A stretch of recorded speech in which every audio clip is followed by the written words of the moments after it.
নমস্কার, আমি Soumya Das, faculty of education centre Malda. আশা করি তোমরা প্রত্যেকেই খুব ভালো আছো এবং সুস্থ আছো। কি তাই তো আজকে তোমাদের সাথে চলে এসেছি আরো একটা নতুন ক্লাস নিয়ে। নিশ্চয়ই তোমরা বুঝতেই পারছো, এর আগের ভিডিওতে আমি তোমাদেরকে কথা দিয়েছিলাম ফার্স্ট চ্যাপ্টার প্রাকৃতিক ভূগোলের যে প্রথম অধ্যায় রয়েছে ভূমিরূপ গঠনকারী প্রক্রিয়া, এই ফার্স্ট চ্যাপ্টারের আরো একটা নতুন ক্লাস কিন্তু তোমরা পাবে। এর আগে তোমরা মোট 3টে ক্লাস কিন্তু অলরেডি ফার্স্ট চ্যাপ্টার থেকে পেয়ে গেছো, যেখানে আমি গুরুত্বপূর্ণ মোট 5টা প্রশ্ন কিন্তু আলোচনা করে ফেলেছি। আজকে আরো একটা গুরুত্বপূর্ণ প্রশ্ন আলোচনা করে দেব, যেই প্রশ্নটা কিন্তু আমি এর আগের ভিডিওতেই অলরেডি বলেই দিয়েছিলাম এবং সেই প্রশ্নে কি কি পয়েন্টস লিখতে হবে সেটাও তোমাদের বলে দিয়েছিলাম। তো দেখো কি প্রশ্নটা রয়েছে। প্রশ্ন হচ্ছে, ভূ আলোড়নের ফলে গঠিত উপকূলগুলির বর্ণনা দাও। এটা কিন্তু আমি এর আগের ভিডিওতে তোমাদের আমি বলে দিয়েছিলাম কি কি পয়েন্ট দিয়ে এই উত্তরটা লিখতে হবে। নিশ্চয় মনে আছে। তো তোমরা কিন্তু এই উচ্চ মাধ্যমিক 2025-এ ভূগোলের প্রিপারেশন প্রথম থেকে কিন্তু জোরদার শুরু করে দিয়েছো, আমি জানি, কারণ তোমাদের কমেন্টস দেখেই বোঝা যাচ্ছে তোমরা প্রত্যেকটা ভিডিও এত পছন্দ করছো, এত কমেন্টস করছো যে খুব খুব খুব ভালো লাগছে আমার। কারণ প্রত্যেকে খুব মন দিয়ে প্রথম থেকেই কিন্তু ভিডিওগুলো দেখছো এবং ডাউট ক্লিয়ারিং ক্লাসেও তোমরা অংশগ্রহণ করছো এবং প্রত্যেকের কাছ থেকে খুব পজিটিভ ভালো ফিডব্যাক কিন্তু আমি পাচ্ছি।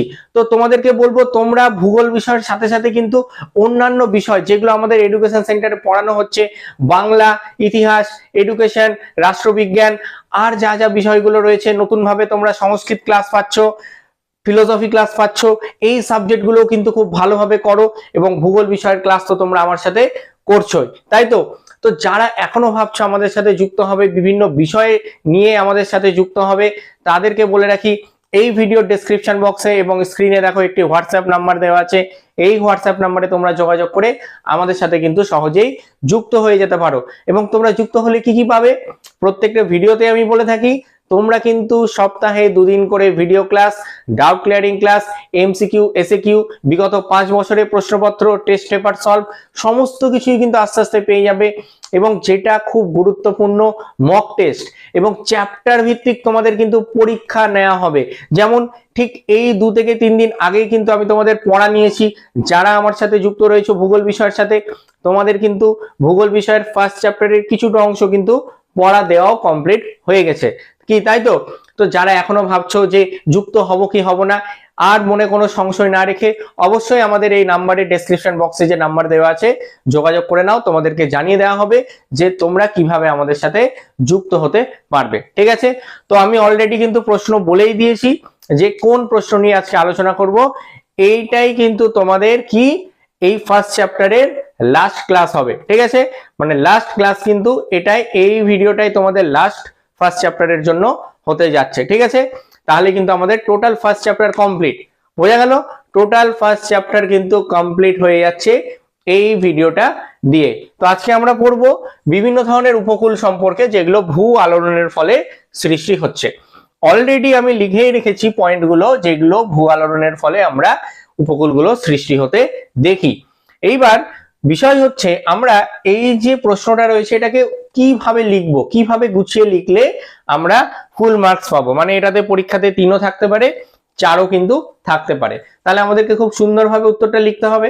দেখো, আমরা যখনই যে কোনো উপকূল সম্পর্কে আলোচনা করব, প্রথমেই কিন্তু আমরা যে কোনো উপকূলের যেটা দেব সেটা হচ্ছে সংজ্ঞা। আমরা কিন্তু সংজ্ঞাটা দেবই, ঠিক আছে। এটা 1 নাম্বার পয়েন্ট, আমরা সংজ্ঞা প্রত্যেকটার ক্ষেত্রেই দেব। দ্বিতীয় দিব সেটা হচ্ছে আমরা বৈশিষ্ট্য। যে কোনো উপকূল লিখি না কেন আমরা কিন্তু বৈশিষ্ট্যটা দেবই, ঠিক আছে।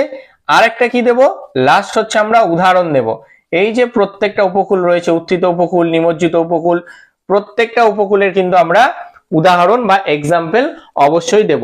এই 3টে জিনিস দিয়ে যদি আমরা এই প্রশ্নের উত্তরটা লিখি, অবশ্যই কিন্তু ফুল মার্কস 3-এ 3 বা 4-এ 4 কিন্তু পাবোই। তাহলে দেখো, প্রথমেই চলে আসি নিমজ্জিত উপকূল।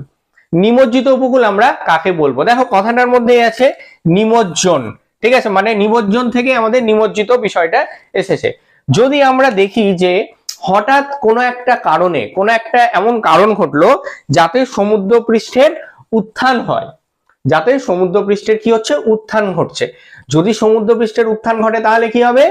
যদি সমুদ্রপৃষ্ঠের উত্থান ঘটে তাহলে কিন্তু উপকূল ভাগ জলের নিচে বসে যাবে। কি হবে? উপকূল ভাগ জলের নিচে বসে যাবে, মানে জলের নিচে উপকূল ভাগের নিমজ্জন ঘটবে। কি বললাম আরেকবার বলি, সেটা হচ্ছে যে কোনো কারণে সমুদ্রপৃষ্ঠের যদি উত্থান হয়, সমুদ্রপৃষ্ঠের যদি উত্থান ঘটে, তখন কি হয়? উপকূল ভাগ জলের নিচে বা সমুদ্রের নিচে বসে যায়, তখনই সেই উপকূলকে আমরা কি বলি?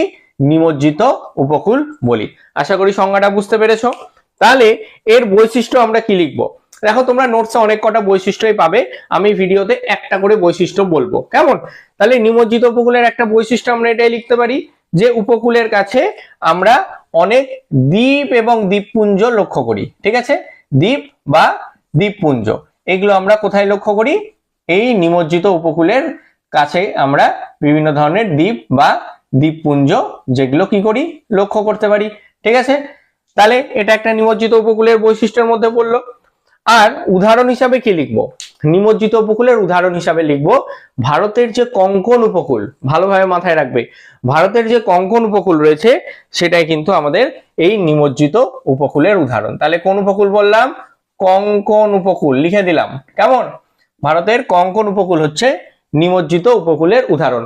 এবং বৈশিষ্ট্য হিসাবে লিখবো যে এই নিমজ্জিত উপকূলের কাছাকাছি আমরা দ্বীপ বা দ্বীপপুঞ্জ দেখতে পাই। তাহলে সংজ্ঞাও বলে দিলাম, বৈশিষ্ট্যও বলে দিলাম এবং উদাহরণও বলে দিলাম। এবার আসবো উত্থিত উপকূল। এই নিমজ্জনের ঠিক উল্টোটাই হবে উত্থিত উপকূল, মানে একটা উপকূল ভাগ বসে যাচ্ছিল, এবার কি হবে বুঝতেই পারছো? উত্থিত। উত্থিত হচ্ছে মানে কোনো কারণে যদি সমুদ্র পৃষ্ঠের অবনমন ঘটে। এবার বলছে সমুদ্র পৃষ্ঠের যদি অবনমন ঘটে তখন কি হবে?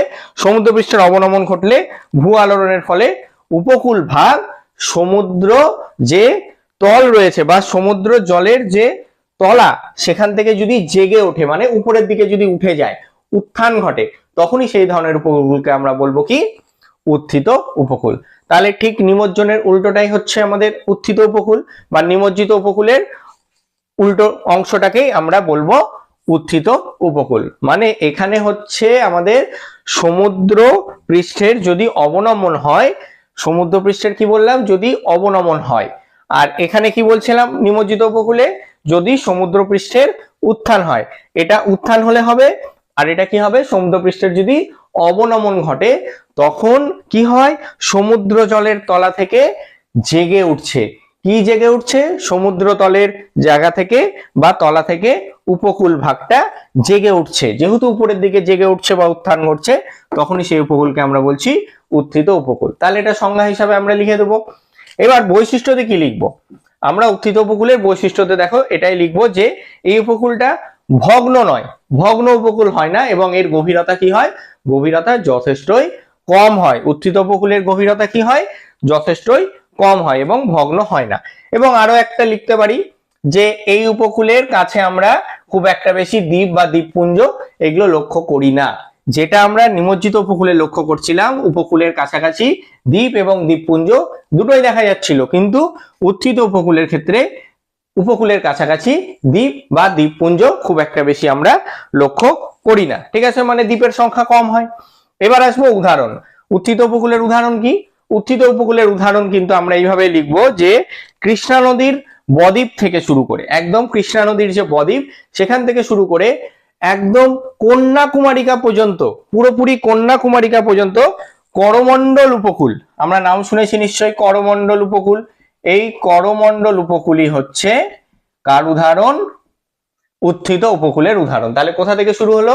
কৃষ্ণা নদীর বদ্বীপ থেকে শুরু করে কন্যাকুমারিকা পর্যন্ত অংশই হচ্ছে পুরোপুরি করমণ্ডল উপকূলটা, যেটা উত্থিত উপকূলের উদাহরণ। বোঝা গেল? এইবার আসো যৌগিক উপকূল। যৌগিক উপকূল আমরা কাকে বলবো? যৌগিক। যৌগিক কথাটা আমরা কখন ব্যবহার করি? মানে যখন আমরা দেখব যে উত্থান এবং পতন দুটোই হচ্ছে, যখন উপকূলের কি হচ্ছে? উত্থান এবং পতন দুটোই হচ্ছে, অর্থাৎ বহুবার উত্থান এবং বহুবার নিমজ্জনের চিহ্ন দেখতে পাই, মানে নিমজ্জন হয়েছে আবার উত্থানও ঘটেছে, দুটোরই চিহ্ন আমরা দেখতে পাই, দুটোই বহুবার হয়েছে।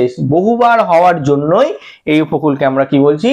যৌগিক উপকূল বলছি। অর্থাৎ যে উপকূল বহুবার উত্থান এবং নিমজ্জনের চিহ্ন দেখতে পাওয়া যায় তাকে আমরা বলছি যৌগিক উপকূল। এটা সংজ্ঞাতে হয়ে গেল। এবার চলে আসো বৈশিষ্ট্য। আমরা বৈশিষ্ট্য কি লিখবো? বৈশিষ্ট্যতে আমরা এইভাবে লিখতে পারি যে বহুবার উত্থান এবং নিমজ্জনের চিহ্ন দেখতে পাওয়া যায়, এরকম একটা আমরা বৈশিষ্ট্যতে লিখতে পারি। আর উদাহরণ কি হবে তাহলে? যৌগিক উপকূলের উদাহরণ। যৌগিক উপকূলের উদাহরণ হচ্ছে আমরা কেরলে যে মালাবার উপকূল দেখতে পাই। কি উপকূল? মালাবার উপকূল। কেরলে দেখা যায় মালাবার উপকূল। এই মালাবার উপকূলই হচ্ছে যৌগিক উপকূলের উদাহরণ। কেমন? এইবার চলে আসো, লাস্ট আছে নিরপেক্ষ উপকূল। নিরপেক্ষ উপকূল কি? নিরপেক্ষ মানে নিউট্রাল, মানে যে উপকূলের উত্থান এবং নিমজ্জন দুটোই হয়নি, দুটোই কোনোদিনও হয়নি, উত্থানও ঘটেনি নিমজ্জনও ঘটেনি, মানে উত্থান আর নিমজ্জনের কোনো চিহ্নই দেখতে আমরা কোনোদিন পাইনি বা দেখা যায়নি, সেই ধরনের উপকূলকে আমরা কি বলি? নিরপেক্ষ উপকূল। ঠিক আছে, তাহলে বৈশিষ্ট্যতে কি লেখা যাবে নিশ্চয়ই নিজেরাই বুঝতে পারছো, উত্থান এবং নিমজ্জনের কোনো চিহ্ন দেখা যায় না, তাহলে সেই উপকূলকে আমরা বলছি নিরপেক্ষ উপকূল। তাহলে এবার উদাহরণে চলে আসবো। নিরপেক্ষ উপকূলের উদাহরণ কি? দেখো ভারতে অনেক কটা রয়েছে, যেমন একটা রয়েছে ব্যারেন। ঠিক আছে, ব্যারেন, এই ব্যারেন কি? ব্যারেন হচ্ছে একটা নিরপেক্ষ উপকূলের উদাহরণ। এছাড়াও লাক্ষাদ্বীপ, আমরা লাক্ষাদ্বীপ নাম শুনেছি, এই লাক্ষাদ্বীপও কিন্তু কার উদাহরণ? নিরপেক্ষ উপকূলের উদাহরণ আমরা লিখতে পারি। ঠিক আছে, ভারতের ব্যারেন, লাক্ষাদ্বীপ প্রত্যেকটাই হচ্ছে নিরপেক্ষ উপকূলের উদাহরণ। তাহলে এই গেল আমাদের ভূ আলোড়নের ফলে গঠিত 4 ধরনের উপকূল: নিমজ্জিত উপকূল, উত্থিত উপকূল, যৌগিক এবং নিরপেক্ষ উপকূল। কি কি পয়েন্ট দিয়ে লিখতে হবে আমি বলে দিলাম, এবং প্রত্যেকটা উপকূলের পাশে পাশে কিন্তু আমি উদাহরণগুলো লিখে দিলাম। এই উদাহরণগুলো কিন্তু তোমাদের এমসিকিউ এসএকিউ তেও আসবে, সুতরাং খুব ভালো মতো এগুলো কিন্তু মাথায় রাখবে যে কোনটা কোন উপকূলের উদাহরণ হবে। বোঝা গেছে? তাহলে এটাই একটা, আজকে একটাই প্রশ্ন আলোচনা করে দিলাম, এটাই তোমাদের ফার্স্ট চ্যাপ্টারের লাস্ট ক্লাস হয়ে গেল। এর পরের ভিডিও থেকে কিন্তু তোমরা কি পাবে? পরের ভিডিও থেকে কিন্তু তোমরা সেকেন্ড চ্যাপ্টার কি আছে, ক্ষয়চক্র, সেকেন্ড চ্যাপ্টারের ভিডিও কিন্তু পেতে শুরু করবে, যেখানে আমরা ডেভিসের ক্ষয়চক্র, পেঙ্কের ক্ষয়চক্র এগুলো কিন্তু প্রত্যেকটাই পড়বো, জানবো। ঠিক আছে, তাহলে আজকের ভিডিওটা কেমন লাগলো, কতটা তোমরা বুঝতে পারলে আজকের এই প্রশ্নটা, অবশ্যই কিন্তু ভিডিওর কমেন্ট বক্সে কমেন্টস করে জানাবে। এবং তোমরা এখনো যারা ভাবছো আমাদের সাথে যুক্ত হবে, তারা এই ভিডিওর স্ক্রিনে বা ডেসক্রিপশন বক্সে যে নাম্বারটা দেওয়া রয়েছে সেই নাম্বারে যোগাযোগ করে আমাদের সাথে যুক্ত হয়ে যাও। ইতিহাস, ভূগোল, রাষ্ট্রবিজ্ঞান, এডুকেশন সমস্ত যে ক্লাসগুলো হচ্ছে, ডাউট ক্লিয়ারিং ক্লাস তো তোমরা পেয়ে যাবে সপ্তাহে 2 দিন করে, এমসিকিউ সলভ, এসএকিউ সলভ, বিগত 5 বছরের প্রশ্নপত্র, টেস্ট পেপার সলভ সবকিছুই কিন্তু তোমরা পেয়ে যাবে। সুতরাং কোনো চিন্তার কিছু কারণ নেই, যত তাড়াতাড়ি পারে আমাদের সাথে যুক্ত হয়ে যাও। আমাদের কিন্তু একাদশ শ্রেণী এবং দ্বাদশ শ্রেণী দুটোরই ক্লাস কিন্তু এই মার্চ মাস থেকেই শুরু হয়ে গেছে, এবং অফলাইন ব্যাচ চলছে। অফলাইন ব্যাচে অ্যাডমিশনের জন্য তোমরা যে নাম্বার দেওয়া রয়েছে সেই নাম্বারেও কিন্তু যোগাযোগ করে নিতে পারো। তো আজকের মতো এখানে শেষ করলাম। সবাই ভালো থেকো, সুস্থ থেকো, ধন্যবাদ সবাইকে।